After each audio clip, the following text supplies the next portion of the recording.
Antes de comenzar este sermón, quiero leer un versículo que, aunque está en un capítulo anterior al capítulo que estamos estudiando, de alguna manera resume todo lo que en esta sección el predicador nos ha querido enseñar. Eclesiastés 9:18 dice, en la NTV dice así: es mejor tener sabiduría que armas de guerra, pero un solo pecador puede destruir muchas cosas. Dice, no acá que es mejor, dice, la sabiduría que las armas de la guerra. Las armas de guerra pueden ser sumamente destructivas, pero un pecador, dice, puede ser mucho más destructivo todavía en medio de cosas buenas, dice, ¿no? Entonces, pensando en eso, vamos a orar. Padre Celestial, estamos agradecidos a ti porque tú nos das tu palabra, Señor, y lo haces con misericordia porque quieres que crezcamos hasta que lleguemos a la altura de Cristo nuestro Señor, porque eso es mejor para nosotros. Y también es la esperanza de que solo los santos podrán verte a ti, que aquellos que viven en integridad, guardando tu palabra, serán los que estarán contigo al final de los tiempos. Y por eso, Señor, tu grande misericordia es amoldarnos a Cristo por medio de tu palabra. Amóldanos entonces hoy día, te rogamos, a tu palabra. Que tu Espíritu pueda fluir de las palabras del predicador, pero también pueda hacer que tus palabras penetren en lo más profundo de nosotros, Señor, y que seamos transformados por medio de ella. En el nombre de Jesús te rogamos esto. Amén. Estamos entrando ya a la última parte del libro de Eclesiastés. Los capítulos 11 y 12 van a ser sumamente reveladoras y conclusivas, ¿no?, para entender la vida, porque Eclesiastés fue escrito como para que podamos entender la vida y a la luz de esa vida podamos realmente valorar lo que significa la conversión, la vida cristiana. Entonces, antes de entrar a esos dos capítulos finales, está el capítulo 10, que es lo que estamos estudiando en esta mañana. Y en el capítulo 10 es como si el autor diera las últimas advertencias, ¿no? Algunas cosas que parecen repetitivas, pero sin embargo, para darnos una conclusión definitiva, como lo va a hacer especialmente en el capítulo 12, es importante que recordemos esto. Y así en los capítulos 9 y 10 lo que hace el predicador es un poco contrastar y advertirnos acerca de cómo es la vida de necedad y la vida de sabiduría, cómo se ve. Y nos da advertencias acerca del contraste, ¿no?, que hay entre ambas formas de vivir. Y acá, en este contexto, la vida de necedad sobre todo tiene que ver con la vida de los no creyentes, y la vida de sabiduría tiene que ver con la vida de los creyentes, pero no absolutamente, porque cuando nosotros nos convertimos pueden pasar dos cosas. Una, que a veces no nos hemos convertido, ¿no? Y bueno, vamos a la iglesia y aparentemente creemos que somos creyentes, pero no lo somos todavía. O la otra, que estamos afligiendo al Espíritu Santo con una vida que está contradiciendo al Señor, y obviamente eso va a tener su disciplina, ¿no?, de parte del Señor. Entonces, por cualquiera de las dos razones, el Señor nos advierte acerca de mirar con cuidado el contraste que hay entre una vida de no creyente, una vida de impiedad, y una vida de sabiduría o de piedad. Entonces, la anterior semana, en los versículos anteriores, vimos algunos ejemplos de la vida de necedad y el potencial destructivo que tiene un poquito de necedad. No importa si hay mucha sabiduría, un poquito de necedad puede destruirlo todo. Así muchas personas que han vivido tal vez una vida de mucha sabiduría, de mucho progreso espiritual, una sola cosa puede terminar destruyendo toda esa reputación de muchos años de vida y de crecimiento espiritual. Por eso dijimos la anterior semana que es más fácil destruir que construir, porque es verdad, es más fácil destruir que construir. Vimos cómo unas pequeñas mosquitas pueden destruir un poderoso perfume, ¿no? También vimos la locura de la necedad caminando por las calles, diciéndonos, miren cómo de necio soy. También vimos la insensatez en las altas esferas, ¿no? Uno de los ejemplos que da el autor es en la política, ¿no? Y finalmente vimos que todo eso, sin embargo, está involucrado con el corazón. En realidad nace del corazón y hoy día vamos a hablar un poquito más de eso. La insensatez y la sabiduría, al final de cuentas, tienen su origen en el corazón. Entonces, siguiendo esa misma línea, el predicador continúa dando ejemplos sobre ese contraste que hay entre una vida marcada por la sabiduría y la otra que está marcada por la impiedad y la necedad. Voy a invitarles a abrir sus Biblias en Eclesiastés 10. Abramos nuestras Biblias en Eclesiastés capítulo 10 y vamos a estudiar los versículos 8 al 15.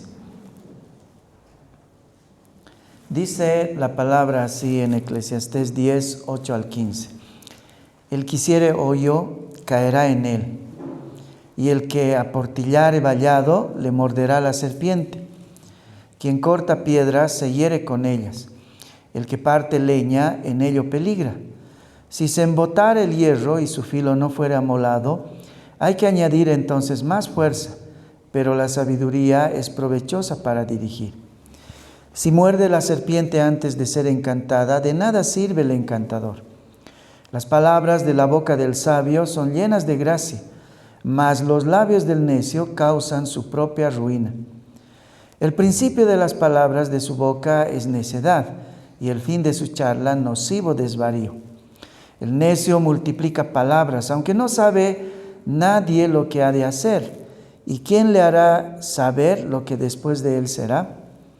El trabajo de los necios los fatiga porque no saben por dónde ir a la ciudad. Ahora, en estos versículos que acabamos de leer, hay como dos grandes grupos de ejemplos que vamos a tratar de indagar en esta mañana. He titulado este sermón Hablar y vivir con sabiduría, porque de esas dos cosas nos habla este bloque que vamos a estudiar esta mañana, acerca de cómo vivir con sabiduría y acerca de cómo comunicarnos con sabiduría, de hablar con sabiduría. Entonces comenzaremos en los versículos 8 al 11, hablando acerca de la vida de sabiduría.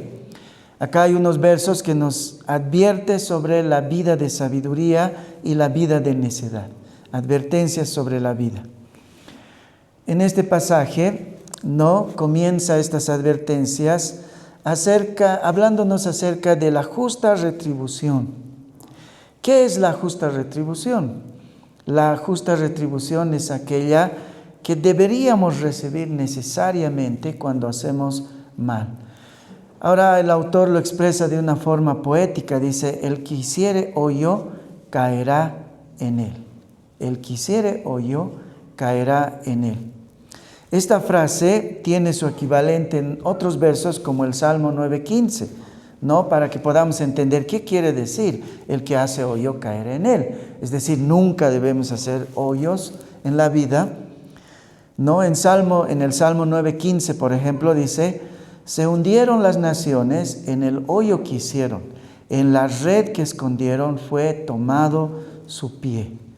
Entonces aquí nos dice que no está hablando tanto de la prohibición de hacer huecos, en nuestro terreno o en el campo, en algún lugar, en el jardín. Dice que las naciones se hundieron, dice, en el hoyo que hicieron. El Salmo 7:15 dice, pozo ha cavado y lo ha ahondado, y en la fosa que hizo caerá, dice el Salmo 7:15. Ahora, este salmo, hay muchos otros versos, pero este salmo, en especial el 7, se le atribuye a David. Allí David clama a Dios por justicia. Él pide que sea liberado de las maquinaciones de sus enemigos. Este pasaje representa las trampas, los engaños, los planes maliciosos que alguien prepara para dañar a otros. Pero este malvado, en este salmo, termina sufriendo las consecuencias de sus propias acciones. Entonces es una imagen de retribución, donde la trampa, o el mal que prepara uno para otro, llega a ser la trampa y el mal para uno mismo. Retribución. Esta parte nos enseña entonces estas primeras palabras: el que hiciere hoyo caerá en él. Nos enseña que las acciones maliciosas de personas maliciosas pueden muchas veces volverse contra uno mismo. Bueno, no es el karma, porque no hay tal asunto. No, el karma no existe en realidad. Dios gobierna absolutamente sobre creyentes y no creyentes. Y precisamente esa es la razón por la que la retribución existe. Si el mundo no cae en la injusticia más desbordante a la que pudiéramos hundirnos, es porque todavía Dios sigue gobernando. En medio de tanta maldad y de tanto pecado, Dios sigue gobernando y tiene principios como el de la justa retribución. Así que, bueno, alguno de ustedes puede que esté haciendo cosas malas y parece que no tiene un efecto, pero algún rato recibirá su justa retribución. De eso es de lo que nos habla cuando dice: el que cavare un hoyo caerá en él, ¿no? Ahora, dentro de su gobierno, Dios permite que en su providencia entonces uno caiga en la trampa de sus propias maquinaciones. Un ejemplo muy conocido por nosotros lo vemos en los planes de Amán. Amán fue un hombre que decidió destruir a los judíos en los tiempos de Esther. Llega un momento en el que su maldad es tal, porque está tan seguro de lo que está haciendo, porque quiere destruir sobre todo a un enemigo, y por destruir a ese enemigo está dispuesto a matar a todos. La maldad de Amán es sumamente incomprensible, pero en la vida de pecado eso es algo muy común. Les decía que un acento especial en los capítulos 9 y 10 es la política. Es el gobernante, es el rey. Probablemente porque el rey, el predicador, porque él es el autor de este libro, está evaluando su propia vida, su propio reinado, su propio gobierno. Cuántas equivocaciones y cuántas maldades ha hecho por cumplir todos sus deseos. Y así que podemos ver a lo largo de la historia y en nuestro mismo contexto, personas que por un deseo personal pueden destruir naciones enteras, pueden hundir economías, pueden esclavizar a su pueblo, no les importa porque es el deseo pecaminoso que hay en ellos. Así era Amán. Amán no tenía por enemigos a todos los judíos. Mardoqueo era su enemigo, le tenía envidia, le tenía furia, le tenía rabia, pero para matar a Mardoqueo no importa si va a matar a todos los judíos. Y así va Amán para matar a Mardoqueo. Está tan seguro de que su final será de victoria para él que hace construir una horca donde terminará ahorcando a Mardoqueo. Pero al final de la historia, como sabemos, es Amán quien termina ahorcado en ella.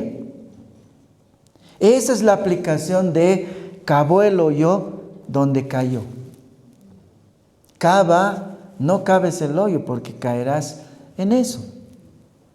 Una imagen muy fuerte de este asunto lo vemos en películas, ¿no? A veces de narcos o de vaqueros, donde, agarran a alguien, al enemigo, y le hacen cavar su propia fosa, ¿no? Donde él va a ser enterrado. Esa es la misma forma en la que muchas veces Dios permite que los malvados caven su propia fosa, hablando figuradamente, porque en esa fosa serán enterrados. ¿Cuántos reyes y gobernantes que usan la malicia para endosar su gobierno, terminan colgados por su misma malicia. ¿Cuántos engañadores como Jacob terminan engañados, pero terriblemente? Jacob, que significaba el engañador, vivió una vida de engaño durante toda su juventud. Pero cuando fue viejo, cuando más le dolía, lloró y pagó con creces sus años de juventud, porque fue engañado por sus propios hijos, con un engaño sumamente terrible, el de uno de sus hijos más amados. Cava un hoyo y en ese hoyo caerás, dice el predicador. ¿Cuántos deshonestos terminan sufriendo robos? ¿O cuántos deshonestos que juntan mucho terminan pobres? ¿Cuántos jóvenes que reciben el consejo de no casarse con alguien indebido sufren el resto de sus días un matrimonio infernal? ¿Cuántos cavan la fosa de su entierro cuando no son diligentes en sus años de estudio y de formación y luego sufren las consecuencias durante toda su vida? Entonces debemos responder con sabiduría a la vida. Cuando tenemos la tentación de hacer maldades, pecados, necedades en la vida, debemos recordar esto. Probablemente estemos cavando el hoyo donde nosotros seremos enterrados, ¿no? Debemos tener cuidado. La reina Isabel la católica, ¿no? Por alguna razón, por Cristóbal Colón, casi todos los bolivianos conocemos a la reina Isabel, ¿no? Isabel la católica. Fue muy conocida por su sabiduría.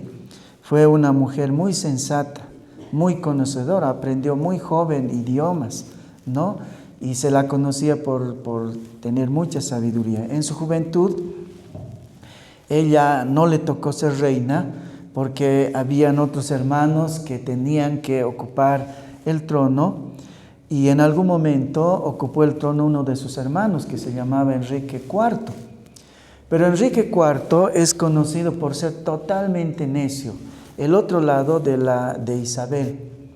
Así que mucha gente estaba inconforme con el reinado de Enrique IV, además que él no podía tener hijos, así que difícilmente podría heredar el trono a sus hijos. Así que unos enemigos van con la reina, ¿no?, con Isabel, para proponerle antelar su reinado y decirle, bueno, puede ser la reina antes de que te toque, porque ¿para qué vamos a esperar a Enrique? Enrique es un necio. Nos vamos a rebelar, lo vamos a traicionar y tú vas a subir al trono, le dicen, y así vamos a poner a un lado a tu hermano, no a Enrique IV. La respuesta de ella fue rotunda con esta frase: ¿por qué haría eso? Si yo gano el trono rebelándome contra el rey, ¿cómo podría condenar mañana a quien quisiera desobedecerme? Si yo cavo un hoyo de rebeldía, de traición, ¿cómo luego voy a juzgar a aquellos que me traicionen y sean rebeldes contra mí más adelante? Eso es lo que ella dice. Eso es sabiduría. ¿Cuántos políticos, no solo en nuestro contexto, ni tampoco solo en este tiempo, desmerecen los principios de integridad, de lealtad y de justicia? Pero los vemos en unos cuantos años y vemos ahí al traidor traicionado.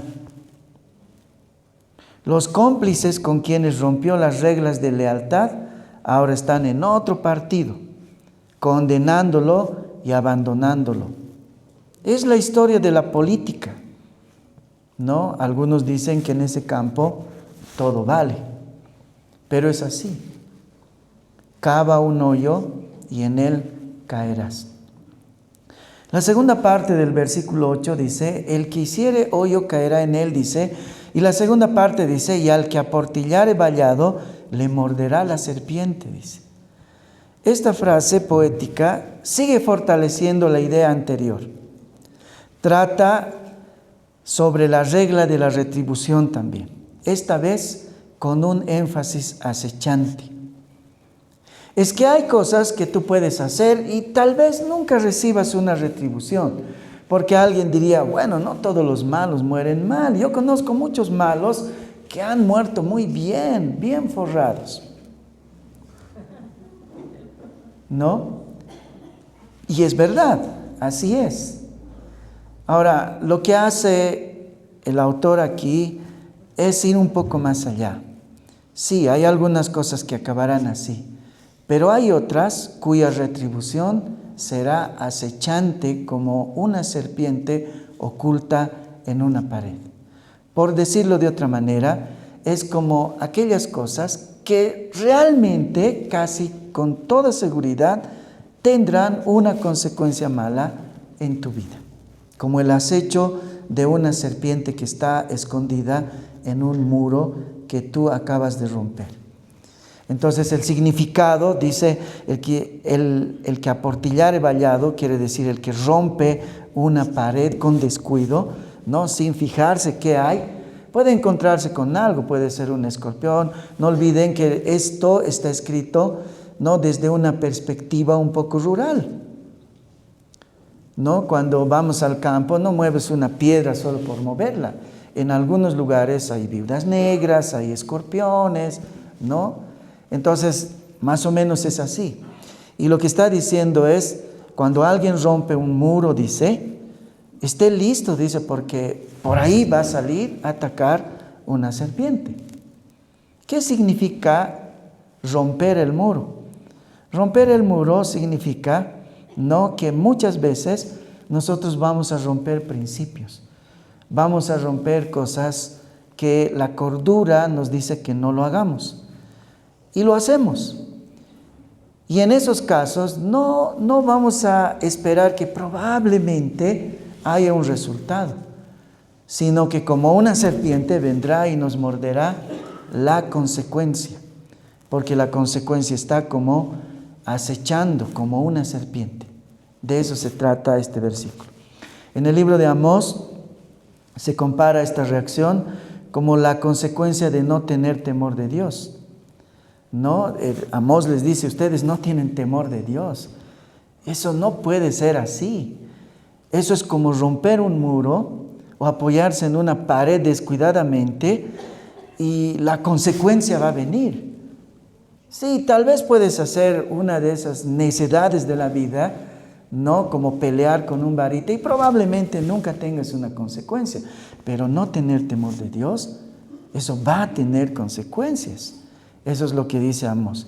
Amós 5, 18, 19 dice, buscad lo bueno y no lo malo para que viváis, como el que huye de delante del león y se encuentra con el oso, o como si entrara en casa y se apoyare su mano en la pared y le muerde una serpiente. Dice, no pueden no tener temor del Señor. Eso es como huir de un león y encontrarse con un oso, dice. No respetar lo que Dios dice es como huir de un león y luego encontrarse con un oso. La destrucción es inminente. O, dice Amós, es como entrar a una pared, una vieja pared, porque de eso habla más o menos, y descuidadamente apoyarse ahí y la serpiente que está acechando vendrá y te morderá, dice. Entonces hay cosas, ¿no?, que van a tener una consecuencia inminente. Eso es lo que está diciendo aquí el predicador. Nuestra sociedad, por ejemplo, ha roto los principios fundamentales del respeto al género humano natural. No hay que tener mucha sabiduría para decir, este nació hombre o este nació mujer. Pero el hombre decidió romper ese muro, ¿no?, y decidió que no debe ser necesariamente así. Y la consecuencia es lo que estamos viendo ahora. La sociedad ha llegado en algunas partes a su punto más bajo en este asunto. Se ha roto ese muro. Eso es lo que dice el predicador. Rompe con descuido un muro y ahí está una serpiente para morderte, dice. O hemos roto ese muro del respeto a las autoridades. Y entonces hemos visto la criminalidad crecer porque los padres no pueden decir nada a los hijos porque ellos les han perdido el respeto. Conocí a una persona, ¿no? que voy a ponerle otro nombre, Genaro, digamos, ¿no? Y su hijo así chiquito le dice, oye, Genaro, le dice. Y yo le digo, ¿por qué te dice Genaro? Eres su papá. Y él dice, no, yo soy su amigo, no quiero esos estereotipos de superioridad, de autor. Él es mi amiguito. No, no es tu amiguito, es tu hijo. No, a mí no me importa, tiene que decirme Genaro, yo le enseñé eso. Pero un padre, en una forma, puede ser un amigo, como Jesús es nuestro amigo, pero Jesús nunca deja de ser nuestro Señor. Entonces debemos tener cuidado, y así se han roto principios como esos, a veces descuidadamente. No, uno quiere ser amigo de alguien, dice, ya no me llames papá, llámame Edgar, ¿no? Y bueno, detrás de eso hay toda una filosofía, porque él crece pensando que, bueno, él no es autoridad, es igual que yo, es Edgar, punto.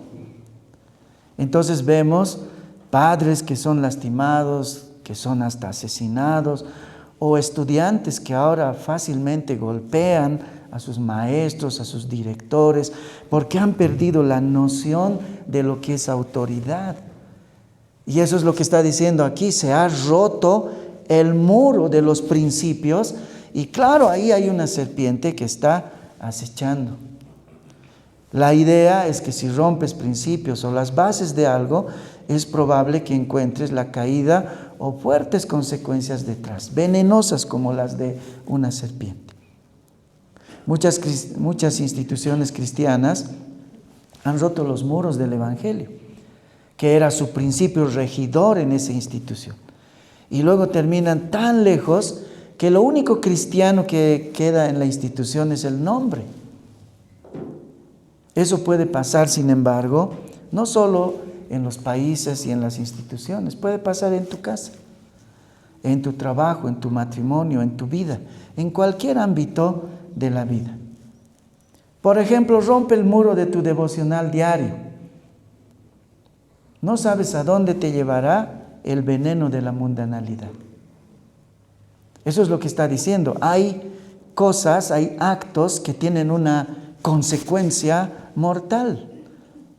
Además, inminente, de eso está hablando acá el predicador. Si no haces devocionales, no puedes decir, no va a pasar nada, va a pasar. Si no tienes un tiempo con el Señor todos los días, no puedes creer que no va a haber consecuencias. Va a haber consecuencias, absolutamente. El verso 9 dice, tiene el mismo mensaje implícito de efecto-consecuencia. Lo que haces va a tener consecuencias. El 9 dice, quien corta piedras se hiere con ellas. El que parte leña en ello peligra. Bueno, algunos como yo de chiquitos eran sumamente traviesos y hemos visto las consecuencias de esto, ¿no? No sé por qué hay ese deseo de romper piedras chiquitas con más grandes, y alguna vez hemos tenido clavado una piedra en alguna parte o una piedra rebotada a nuestra frente, ¿no? Lo que está diciendo es lo mismo. Si haces una cosa, va a haber una consecuencia. El mensaje es que la sabiduría significa meditar en cada acto que haces, cada cambio, cada decisión, cada medida que tomemos. No debe ser tomada, dice, a la ligera, sino que debe ser meditada. Debemos tratar de prever el efecto que va a tener, porque los peligros y las heridas que pueden traer las decisiones que se toman sin medida, no pueden ser evitadas si se toma un tiempo en el Señor antes de hacerlas. No, los actos impulsivos pueden terminar muy mal. En los matrimonios, ¿no? Ya no aguanto, nos divorciaremos. O en la vida cotidiana, vamos a la policía. No, ¿para qué vamos a hablar aquí? Vamos a juicio. O en el trabajo, no, ya pues entonces despídame. Cualquier acto desmedido, sin meditación, dirigido por la impulsividad o la falta de carácter, va a terminar muy mal. Eso es lo que está diciendo el predicador. Hay muchos proverbios acerca de esto. El mismo predicador los escribió. Proverbios 14:29. Dice, el que tarda en airarse es grande de entendimiento, mas el que es impaciente de espíritu enaltece la necedad. La palabra enaltecer es bien interesante porque dice, pone como en un altar la necedad, dice. El que es impaciente, el que no medita antes de reaccionar a alguna cosa, es como si tuviera en un altar, dice, a la necedad, y su Dios es la necedad. Proverbios 19:11. La discreción del hombre le hace tardar en airarse, y su honra es pasar por alto la ofensa. La discreción del hombre le hace tardar en airarse, y su honra, dice, su honor es pasar por alto la ofensa. Es que a veces es mejor callarse. A veces es mejor no responder. Proverbios 29:22. El hombre iracundo levanta contiendas y el furioso comete muchas transgresiones. ¿No? El hombre que es iracundo, dice, tiene muchas peleas. Claro, tiene que ser así. Y el furioso, dice, comete muchas torpezas en el original. Ahora volvamos al texto. En el versículo 10 nos muestra otro principio un poco parecido. El versículo 10 del capítulo que estamos estudiando dice, si se embotara el hierro y su filo no fuere amolado, hay que añadir entonces más fuerza, pero la sabiduría es provechosa para dirigir. Es decir, si tratas de hacer leña con un hacha sin afilar, claro, trabajarás el doble, gastarás mucha energía, pero lo peor es que es muy probable que no tengas ni un tronquito para tu chimenea y te habrás sobreesforzado para nada. Hacerlo con sabiduría sería tomar un tiempo para afilarla. No, en vez de trabajar con un hacha que no sirve, es mejor, dice, afilarla. Y hay que tomar un previo tiempo para afilar y luego trabajar. ¿No? En las cosas más domésticas, en esas semanas donde nada ha funcionado y hemos juntado las ollas, las cucharillas, los platos, los sartenes, todo está ahí. No es bueno a veces empezar a lavar todo. A veces hay que un rato calmarse y poner los chiquitos en un montón, los medianos en otro, los grasosos en otro lugar, los de solo agua en otro lugar. Ordenarse para comenzar a hacer algo. Uno de los ancianos de la iglesia de vez en cuando nos repite un dicho, creo que dice que es africano, dice, si quieres ir rápido, ve solo, pero si quieres llegar lejos, ve lento con los demás. ¿No? Si quieres ir rápido, puedes ir solo, pero si quieres llegar lejos, tienes que enseñar, tienes que tardar. Tienes que afilar el hacha, por decir, e ir lento con los demás. La idea es que preparar a un grupo que nos ayude a llegar lejos requerirá de un tiempo de preparación, de inversión de tiempo, de retraso del proyecto y mucha paciencia al principio. Pero si logras entrenar a muchos en ese tiempo, luego podrás llegar mucho más lejos de lo que lo harías solo. Ahora el necio dice, no, eso de afilar hachas es para inexpertos. No, el necio dice, yo no necesito afilar el hacha. ¿No? Así que empieza a golpear con todas sus fuerzas el árbol. Es un tema de fuerza y pone todas sus fuerzas. Y al final se sacan pollas, casi se vuelan las manos, transpira un montón y sus resultados son 2 leñas. Mucha madera astillada, igual que sus manos. Entonces, sentarse al principio de la semana para planificar la semana, ¿no? Es de sabios. O sentarse por las noches para evaluar los avances, ¿no? O detenerse a veces para reconducir las cosas porque no están funcionando bien, es afilar el hacha. Eso haría que tus esfuerzos no sean dirigidos solo por el furor de tus emociones y llegar a tener una vida infructífera. ¿No? No estoy teniendo devocionales porque no tengo tiempo. O no estoy yendo a la iglesia porque no tengo tiempo. Son tan comunes esas frases, al menos para los pastores. ¿Estás haciendo tus devocionales? No, es que no tengo tiempo. ¿Por qué no estás viniendo a la iglesia? No, es que hay muchas cosas que hacer. No tengo tiempo.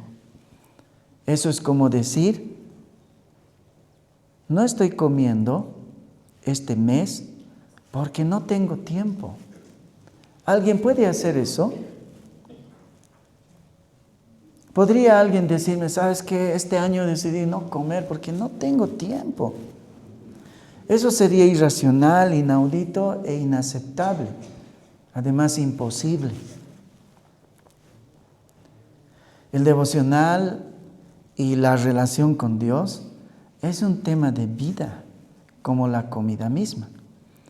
El devocional, la asistencia a la iglesia, no es como llevarle a Dios un vaso de oro con agua limpia y rica para satisfacer la sed de Dios.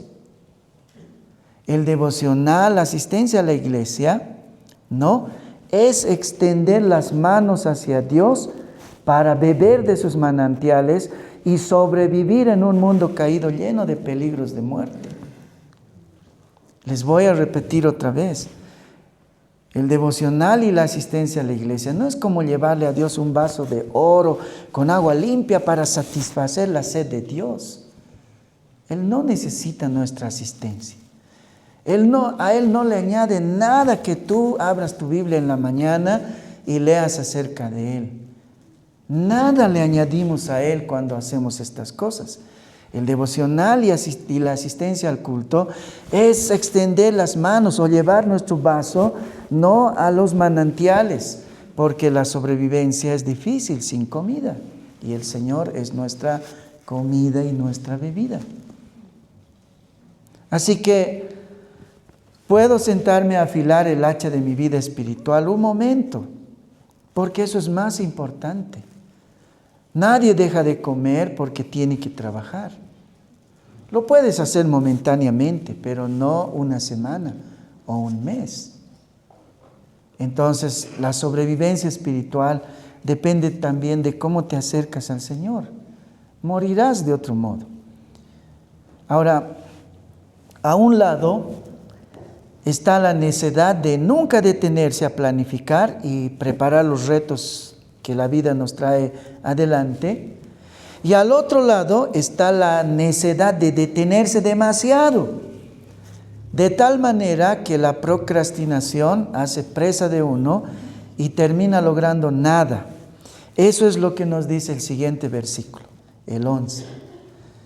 Si muerde la serpiente antes de ser encantada, de nada sirve el encantador, dice. O sea, a un lado nos dijo, no es bueno correr y como locos tratar de cortar un árbol con un hacha que no está afilada. Detente un momento para afilarla, dice, pero al otro lado está el otro tipo de necedad donde te detienes demasiado y no logras nada. Porque si muerde la serpiente antes de ser encantada, de nada sirve, dice, el encantador. Un encantador, ¿no? ¿A qué se está refiriendo aquí? A un encantador, ¿no? Que saca la canasta de su serpiente. Y la serpiente sabe porque es un acto. En realidad no existen los encantadores. Es un acto, es un entrenamiento. Entonces el encantador saca la canasta de su serpiente. Él sabe, la serpiente sabe lo que tiene que hacer, pero el encantador en esta ocasión prepara todo con mucha lentitud. Adorna su lugar, pone su alfombrita ahí, dice, no puedo trabajar sin comer, se toma un refrigerio, luego vuelve por sus herramientas y de pronto empieza a limpiar su flauta, se acomoda lo mejor que puede, un rato charla con sus conocidos y arregla demasiado las cosas para su función, al punto de que la serpiente entra en desesperación.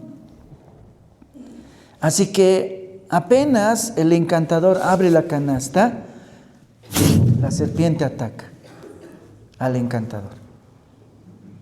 Porque la serpiente no puede ir a la par de la procrastinación del encantador. Planificar no es procrastinar y procrastinar no es planificar. Hay sabiduría o debe haber sabiduría en ambas cosas.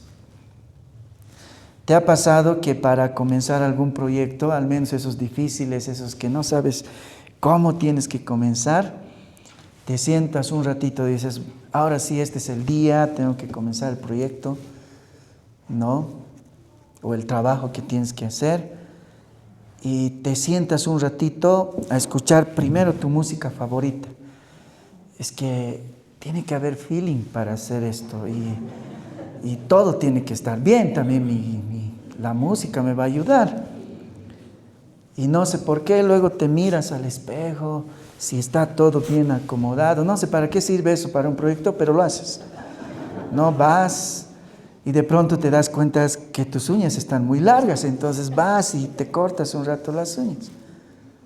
¿No? Y después de eso sacas tus cosas, tus herramientas, tu cajita de resaltadores, tus colores, tus bolígrafos. Y no sé por qué los ordenas por tamaños, ¿sí?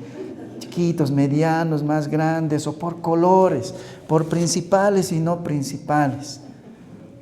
Te paras otra vez, pones música suave, ¿no? Y dices, no, necesito una oración antes de comenzar. Y te pones a orar, y aunque es un acto piadoso, en realidad en este momento es un acto de procrastinación. Dices, no, voy a orar para que me vaya bien, para que Dios me dé ideas, ¿no? Y bueno, terminas de orar, parece que ya es la hora de comenzar, y de pronto ves que los adornos están desordenados. Entonces adornas los muebles, los adornos, los alineas, ¿no? Para que todo esté alineado con tus emociones del día. Un rato haces brillar tu computadora y de pronto se te ocurre que hay que hacerle limpieza profunda y vas por tecla, ¿no? Total, hay que trabajar con pulcritud y orden, claro que sí. Y cuando alguien te llama la atención, le dices, es que estoy planificando.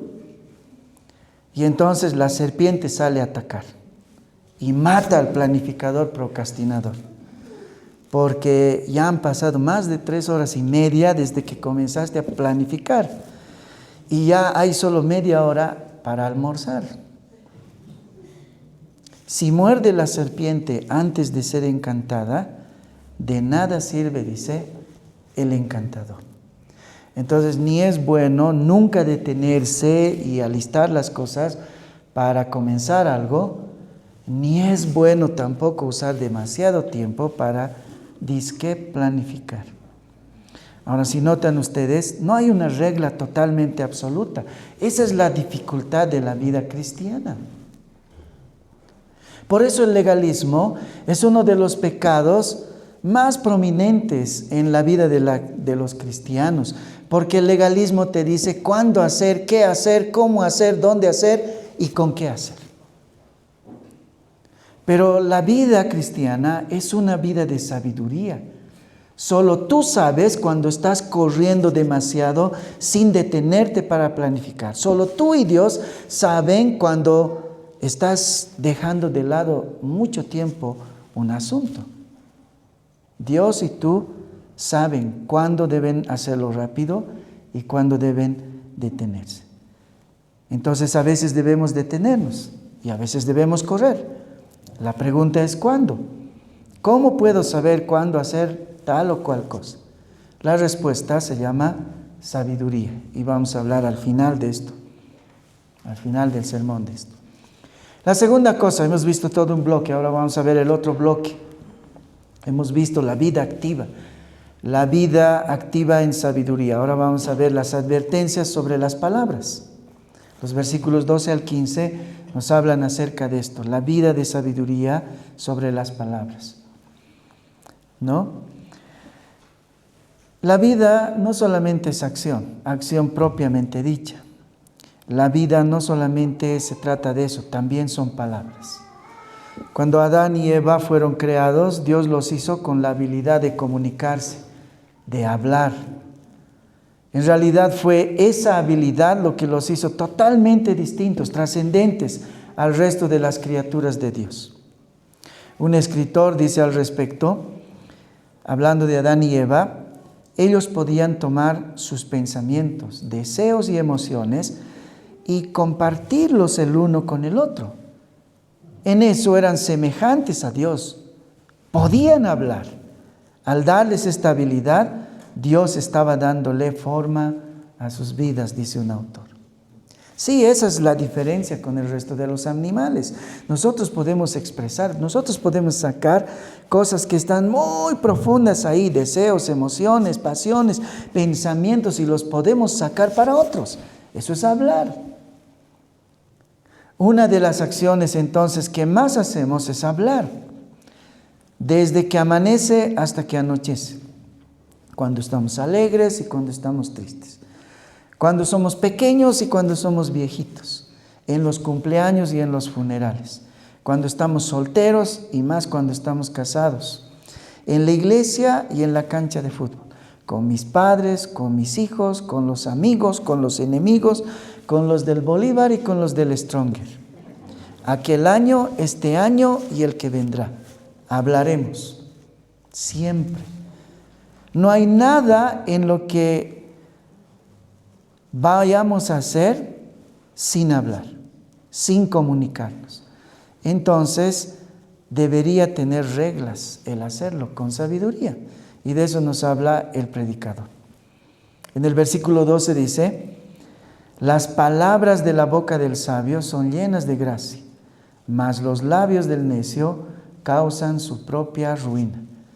Las palabras de la boca del sabio son llenas de gracia, mas los labios del necio causan su propia ruina. Este versículo tiene una imagen muy dramática. Una versión parafraseada dice de este verso así: las palabras de la boca del sabio son graciosas, pero al necio lo consumen sus propios labios. Todavía no se ve la imagen dramática que proyecta este verso aquí. Es una versión parafraseada. En el hebreo, las palabras que aparecen acá como propia ruina, ¿ya? La palabra ruina especialmente, es devorar en el original, tragar.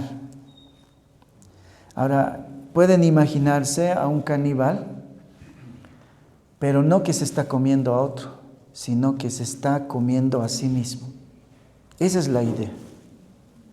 Entonces dice, el necio es como un caníbal que se come a sí mismo, dice este versículo.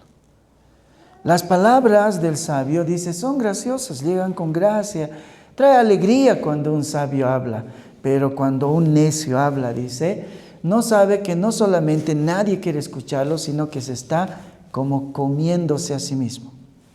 Se está tragando, eso es lo que dice en el original, ¿no? Alguien que no medita en sus palabras y solamente las arroja así de forma descuidada, es como un caníbal comiéndose a sí mismo.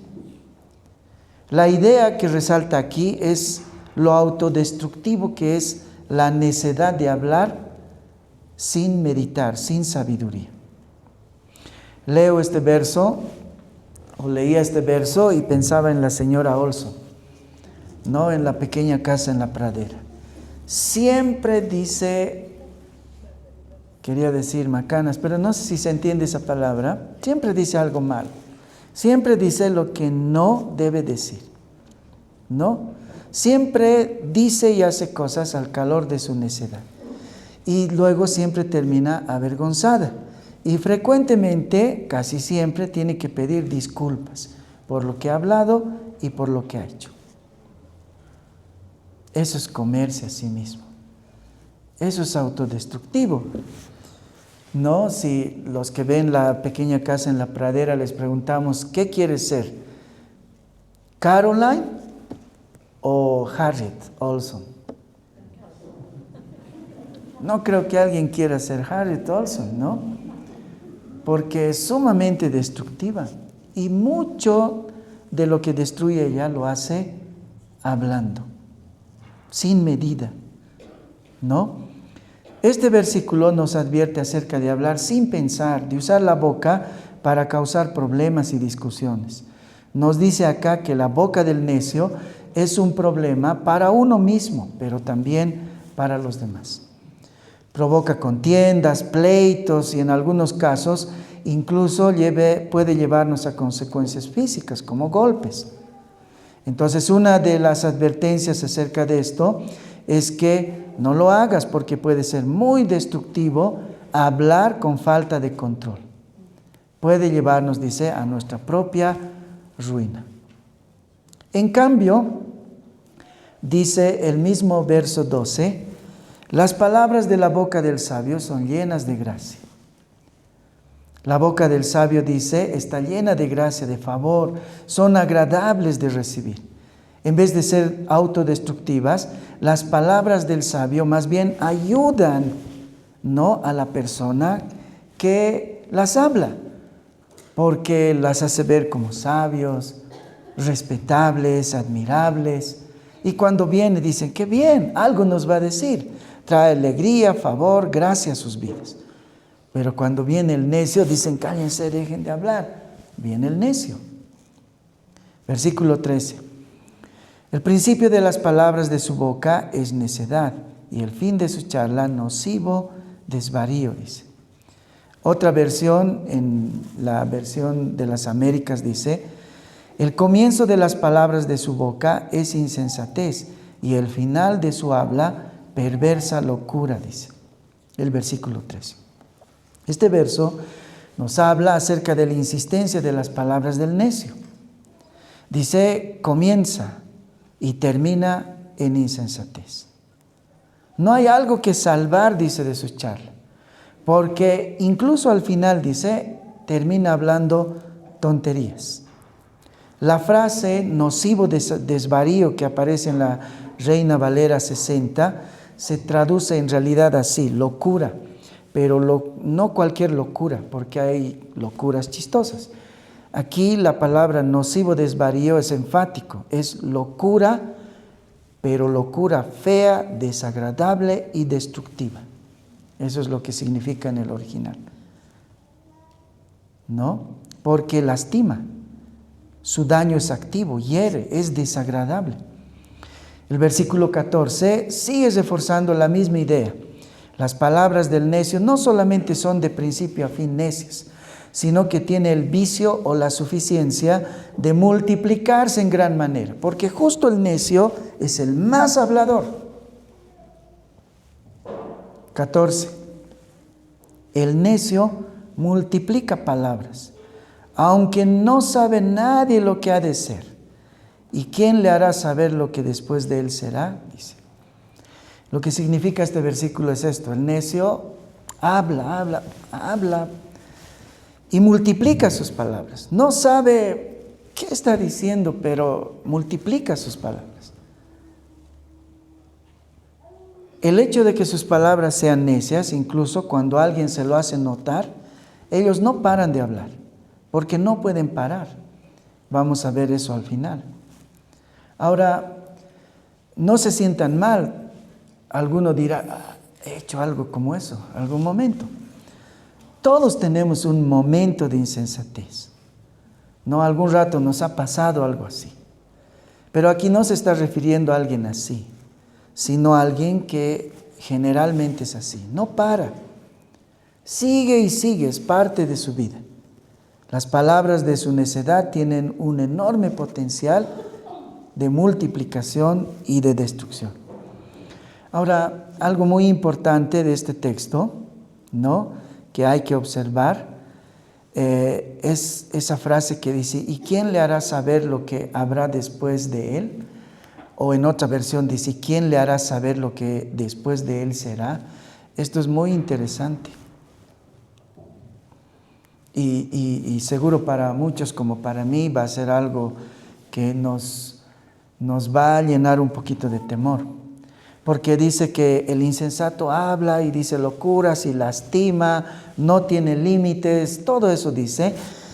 Y dice que ni él ya se da cuenta de las cosas que dice, pero dice, ¿quién le hará saber lo que después de esto le espera? Dice. ¿Qué significa eso al final de este versículo? Una de las transformaciones del convertido necesariamente es el cambio que sucede al nivel de sus palabras y su conversación. Pero no solo aquí, también en privado. O sea, como otra forma de decirlo, como lo diría Juan, digamos, cuando estudiamos Juan, ¿no? Por cómo habló sabré si soy o no soy creyente. Eso es lo que está diciendo. No olviden que Jesús dijo que de lo que hay en el corazón habla la boca. Entonces, entre las primeras cosas que sucederá en el convertido es su cambio de hablar. Un creyente deja la imprudencia al hablar. También las malas palabras. Habla con mesura, habla para bendecir, habla para construir, no para maldecir. Porque si no hay un cambio en el hablar de uno de nosotros, probablemente esto nos esté señalando nuestro destino. Eso es lo que dice este verso. Porque un incrédulo no puede sacar perlas en su hablar si tiene estiércol en el corazón. Mateo 12:34 dice, generación de víboras, ¿cómo podéis hablar lo bueno siendo malos? Porque de la abundancia del corazón habla la boca. Jesús les dice a ellos, no les estoy diciendo yo. Jesús les dice a los fariseos, ustedes no pueden hablar bien, no pueden hablar lo bueno. ¿Cómo podrían? Son ustedes malos. ¿Por qué son malos? Porque en su corazón no está Dios. Porque de la abundancia del corazón habla la boca. Entonces, cuando dice en este versículo, ¿y quién le hará saber lo que después de él será? Está refiriéndose a eso, implícitamente está diciendo, cuando tú hablas así de esa forma, así tan florida, ¿no? En malas palabras y eres tan dañino al hablar, ¿no te está diciendo esto por si acaso tu destino? No te está diciendo esto por si acaso que vas a ir al infierno, porque probablemente no eres creyente. Eso es lo que está diciendo ese versículo. Todo esto nos lleva a pensar en lo que significa verdaderamente vivir, ¿no? Una vida que alcance la sabiduría, y de eso vamos a hablar al final en el último punto. Advertencias sobre la vida de sabiduría. ¿Ya? Porque hemos hablado de sabiduría. Hablar con sabiduría, vivir con sabiduría, tomar decisiones con sabiduría.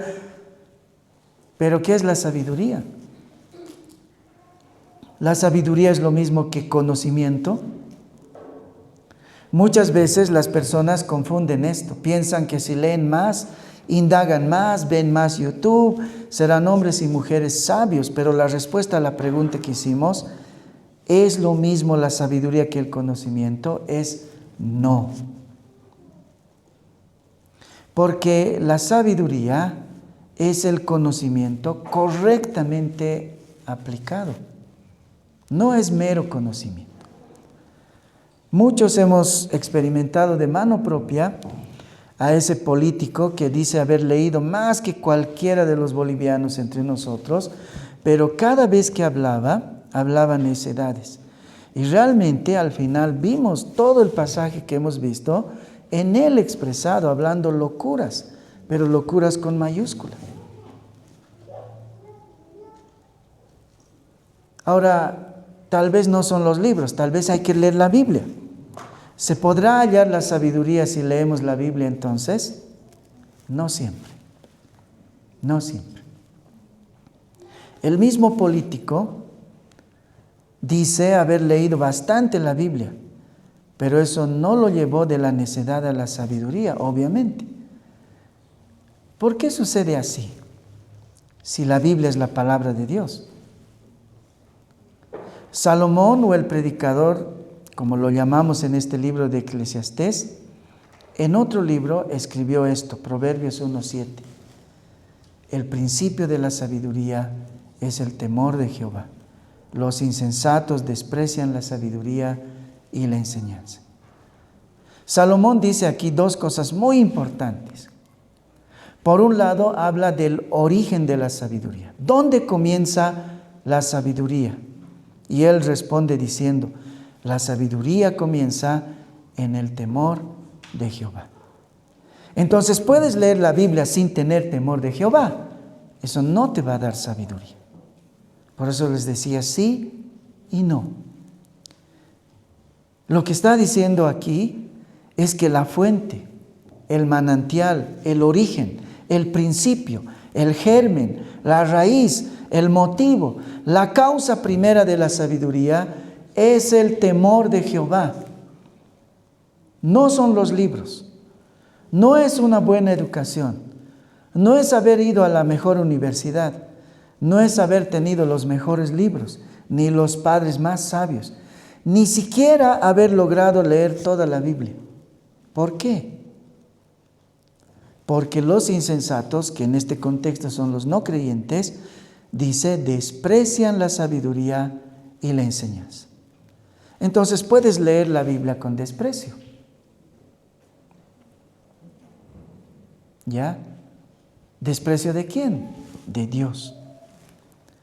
Alguien que no tiene temor del Señor lee la Biblia en vano, porque no la ve con aprecio, no la ve con temor, sino con desprecio, con irrelevancia para su vida.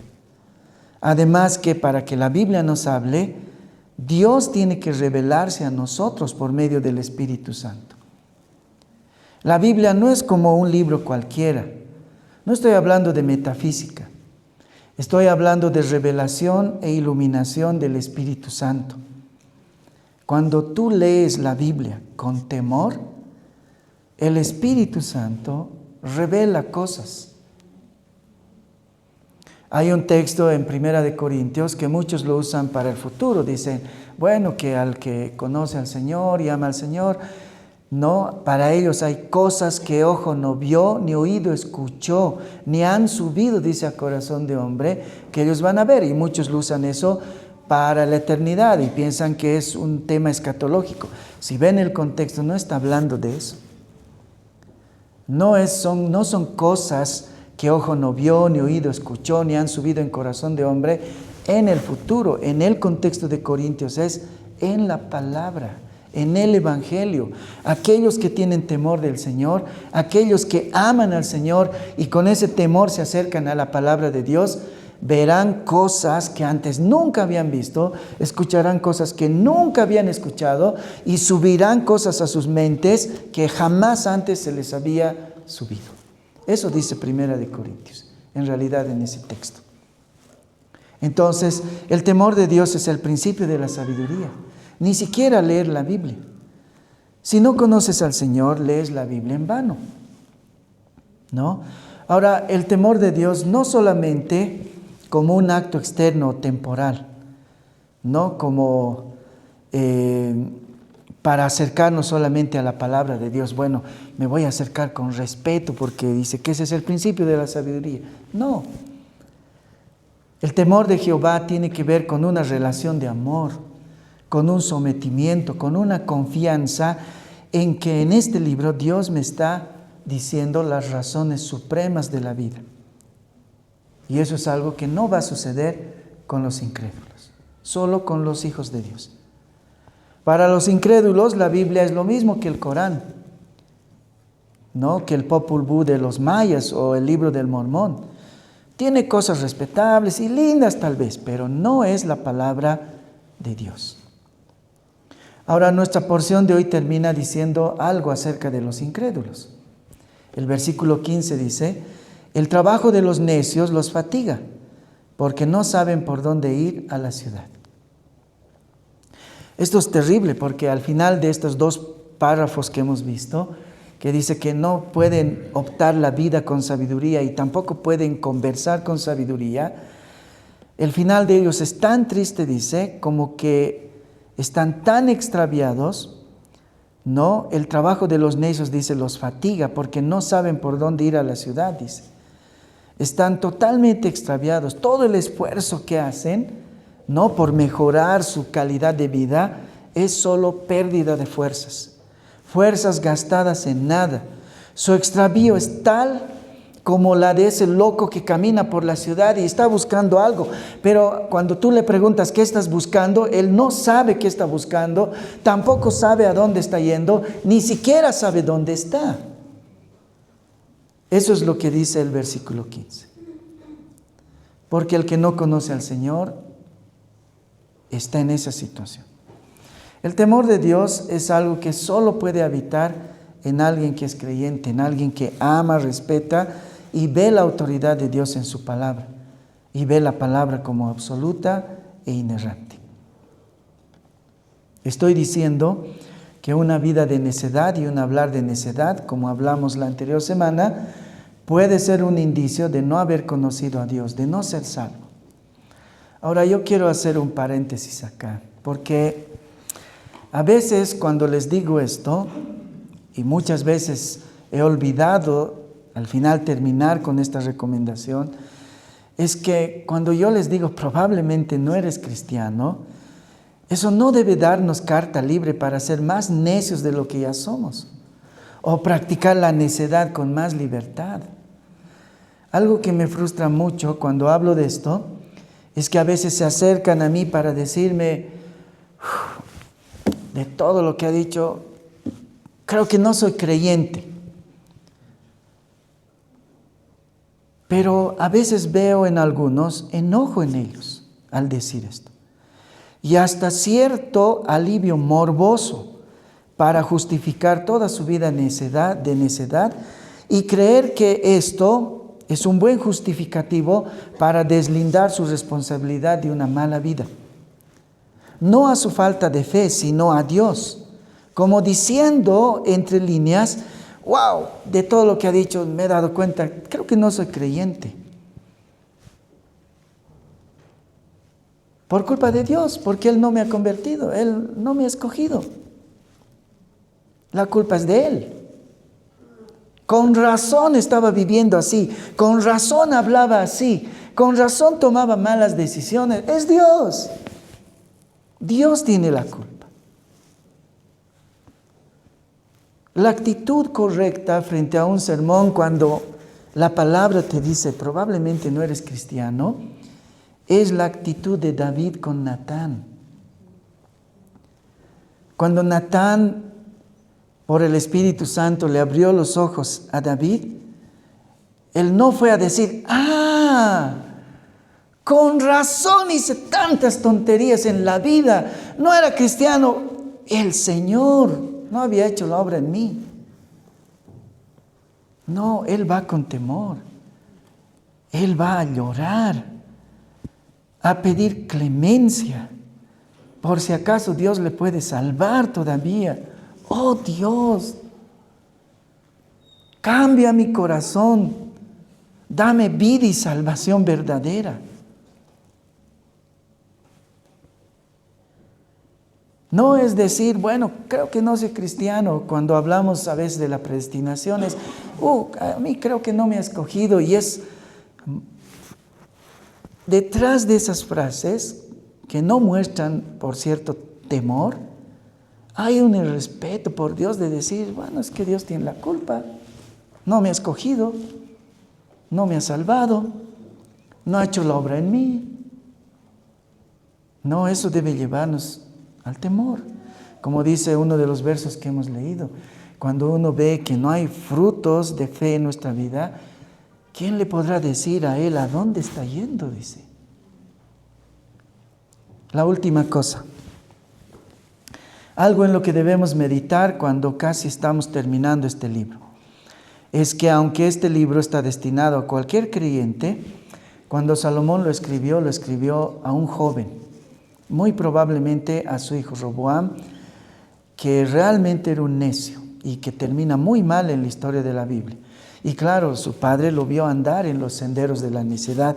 Y primariamente, Eclesiastés fue escrito en su vejez, en su desesperación de haberle dado un mal ejemplo y de ver un hijo que está yendo obviamente al infierno. Un joven. Cuando veamos al capítulo 12 vamos a ver esta frase que realmente oculta mucho de esta historia, o revela también mucho de esta historia. Acuérdate de Jehová en los días de tu juventud. Quiero decir que el destinatario primero es el joven. Y es que la juventud puede ser el momento más crucial para darle un quiebre a la vida de aquí en adelante, sea de temor de Dios o sea de necedad completa. Irónicamente, muchas de las decisiones más importantes que tienen repercusiones durante toda la vida se las toma en la juventud. Casarse, proteger la virginidad, qué estudiar, dónde vivir, con quién vivir, cómo confrontar la fe, qué ministerio y qué servicio voy a hacer, qué clase de vida quiero llevar, cómo quiero que sean mis hábitos, cómo quiero vestirme, cómo será mi estilo de vida, dónde voy a trabajar, cómo quiero ser como ciudadano. Todas esas cosas se las deciden en la juventud. Y esta carta fue escrita en realidad a su joven hijo. Joven, no hagas las cosas neciamente, no actúes neciamente, vas a destruir tu vida al final, no cabes el hueco donde te vas a enterrar. No hables cualquier cosa, hazlo en el temor del Señor. Joven, acuérdate de Jehová en los días de tu juventud.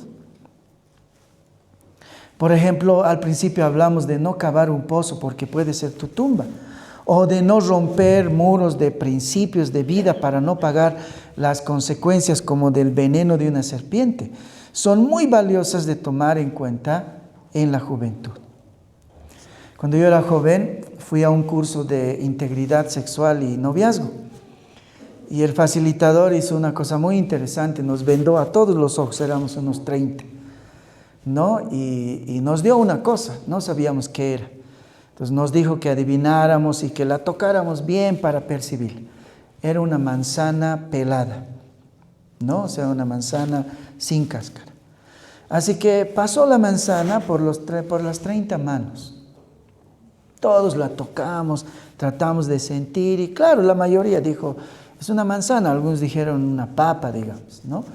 Pero bueno, así pasó al final y cuando nos pidió que nos sacáramos las vendas, él nos dijo, ahora uno de ustedes cómasela, dijo. No, obviamente nadie quiso comerse la manzana, ¿no? Y entonces él dijo, así como esa manzana es un muchacho o una muchacha que pasa de mano en mano. Luego nadie querrá casarse con confianza con ese muchacho. Wow, era una gran enseñanza. Pero alguien de ellos dijo, pero eso en el mundo es un orgullo, porque es verdad. Hay hombres y jovencitos que se jactan de haber tenido muchas novias y de chicas que sí, yo he tenido varios chicos. Una autoridad dijo, yo he tenido 17 esposos, ¿y qué? Porque en el mundo eso es un motivo de orgullo. Y aunque es una gran enseñanza cargada de mucha sabiduría, cuando no tienes temor de Dios, eso no produce en ti dolor, ni vergüenza, ni temor, porque no amamos a Dios. Ahora, no quiero que se sientan mal los que ya han arruinado su vida, los que ya han hecho cosas que van a tener una repercusión definitivamente en su vida. La iglesia no es para perfectos. No es para perfectos. La iglesia es un hospital. Y si ya has arruinado la mitad de tu vida con malas decisiones, una vida de necedad, decisiones necias, o tus palabras y conversaciones que revelan que en tu corazón no está el Señor, este es el tiempo. Y yo esta vez quiero acercarme a los jóvenes principalmente. El capítulo 12 termina con un acuérdate de Jehová, joven. Les decía, la juventud, por alguna razón, es el momento en el que tomamos las decisiones más importantes con las que vamos a vivir el resto de los días. Y en esos días, dice el predicador, acuérdate de Jehová. Acuérdate, joven. Acuérdate, joven, de Jehová en los días de tu juventud. No tomes malas decisiones en este día. Estas van a tener una repercusión enorme el resto de tus días. A veces estas van a hacer que seas o no creyente el resto de tus días, que vivas una vida de sensatez o de insensatez el resto de tus días. Acuérdate, dice. Tal vez te has alejado, tal vez has dudado, porque la juventud a veces trae esas cosas, esos escepticismos acerca de la existencia de Dios. Pero el Señor dice, acuérdate, recuerda lo que tus papás te enseñaron cuando eras chico, cuando podías casi tocar a Dios, cuando no tenía que nadie decirte un gran discurso acerca de Dios, cuando tus padres abrían la Biblia para ti, te hablaban de Dios, de los encantos de Dios, de la misericordia de Dios, y tú podías llorar, amar, querer, rendirte a Dios como un niño. Acuérdate en los días de tu juventud de ese Dios, dice el Señor. Considéralo. Él es la esperanza. Y si has arruinado algo de tu vida, no voy a decir está bien, pero puedo decir con toda confianza y certeza que se puede arreglar. Dios lo puede arreglar todo. Pero acuérdate de Jehová en los días de tu juventud. Vamos a orar. Señor, queremos acercarnos a ti con la esperanza y la certeza de que tú lo puedes reparar todo, Señor. No importa lo que hayamos perdido, no importa cuán importante y cuán difícil de recuperar es lo que hemos perdido, tú lo puedes, Señor.